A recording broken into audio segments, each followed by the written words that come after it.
Hey there, my chickadees! This is the digital version of your teacher, and today, grab your cup of coffee because we're going to talk about writing with concrete details.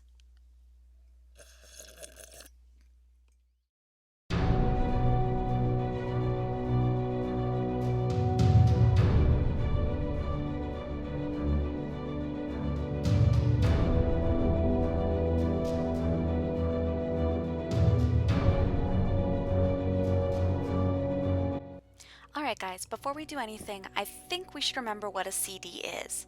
A CD is a specific fact about something you have seen or read. It's not a general assumption. Remember this? Whenever we were talking about whether or not Queenie had pushed her husband down the stairs, we decided that what is not a CD is simply saying that Queenie is lying. What is a CD is saying that the glass is still in his hand, which means that he couldn't have fallen down the stairs from the top because he wouldn't have still held onto the glass. You do the same thing with text. You just picture the text like a piece of imagery that you're looking at and use that to figure out how you want to make your argument. Here we're looking at a selection of text from Harrison Bergeron. Always check your prompt. In this case, I gave you a topic sentence. You're supposed to use the topic sentence. The society I'd least like to live in is because. So my topic sentence is as follows. The society I'd least like to live in is the one in Harrison Bergeron because I wouldn't like to be handicapped. Unfortunately, the topic sentence is the easy part. Let's look at this CD. For example, in Harrison Bergeron, everyone is made equal. Take a second. Is this a good CD? It's definitely a fact, but no. It's not a great CD because it doesn't give us anywhere to go and it's just a sort of general statement about what's going on in the story. On the other hand, look at something like this. For example, in Harrison Bergeron, the intelligent people have to wear a device that makes a random sound loud enough at unexpected moments to keep people from thinking. Is that a good CD? The answer is yes. Look at the commentary that can go with this one. I'm a straight A student in my graduate school program, so I would have to wear one of those devices. Not only would it be impossible for me to think, but it would also make it hard to do anything day to day. Whenever you're looking at your CDs and your CMs, make sure you check it against your topic sentence. If your topic sentence is saying that you wouldn't like to be handicapped, make sure your CD addresses that, and that your commentary addresses why you wouldn't want to be handicapped. Since we're here, you may have noticed that there's a number inside of parentheses inside of a period. That's how we're going to cite the page. Just give me the page number because, especially if you've already said what the story is, as you did here at the top, I don't need to know where it came from. I know where you got the story from. Please notice that because Harrison Bergeron is a short story, that goes in quotation marks, not in italics, unlike feed, which you'll see in our example from our next concrete detail.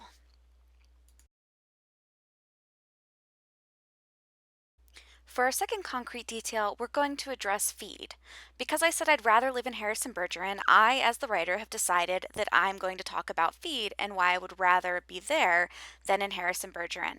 You do not have to do this, but it's going to be an easier way to organize your paragraphs for yourself. So because I find it easier to start again from the other book, I choose a quote from Feed that to me says that it would be better to live there than in Harrison Bergeron. In this case, my CD is, on the other hand, in Feed, people have the chance to grow and change, like when Titus says, I'm sick of being told I'm stupid. My commentary is, this shows that one can still grow and change in the world of Feed. Even if I had a feed, I could, like Titus, begin to realize that I could know more and learn more and be less stupid. So this has allowed me to show why I wouldn't want to live in Harrison Bergeron and why I would rather live in Feed. A few things to notice on this one. First is that Feed is a novel, so it's been italicized here in my CD. Also, because I've mentioned the title of the novel, you just have to put the page number again. Outside the quotes, but inside the period. Remember, quotation marks, parentheses, period. All right, we've got a topic sentence, 2 concrete details, 4 commentary, and now it's time for the dreaded concluding sentence. Your concluding sentence should wrap up what you were talking about and not repeat anything from the topic sentence. Let's practice with a conclusion. First, always check your topic sentence. In this case, our topic sentence says the society I'd least like to live in is the one in Harrison Bergeron because I wouldn't like to be handicapped. So let's take a first draft at a concluding sentence. This shows that I wouldn't want to live in Harrison Bergeron. Is this a good concluding sentence? The answer is no, and I think you guys can tell why. This is just finishing off the paragraph without any wrapping up and definitely repeats the topic sentence, but uses a few new words. Remember, your concluding sentence should give your paragraph a finished feel. If it isn't doing that, something's gone wrong. Let's try a second one. I'd much rather live in the world of feed because it gives me a chance to improve myself, unlike in Harrison Bergeron, where there would always be someone or something to hold me back. Is this a good concluding sentence? The answer is yes. And here's why. First of all, it wraps up the paragraph without repeating any of the words from the main paragraph, but still mentioning the idea from our initial topic sentence.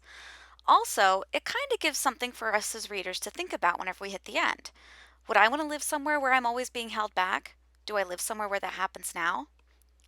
If it's doing that, you've written a good conclusion. If it's coming close, you've still written a good conclusion. You just may need some practice.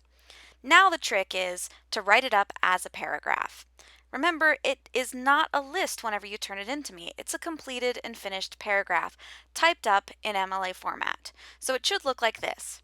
Also, whenever you turn it in, please don't forget that you need to have 12-point font in Times New Roman, double spaced, spell checked, grammar checked, and you should have your header and your page number and last name in the upper right-hand corner. I hope this helped. I'm sure it was tedious. I love you all, and I hope you write me something fabulous for Tuesday.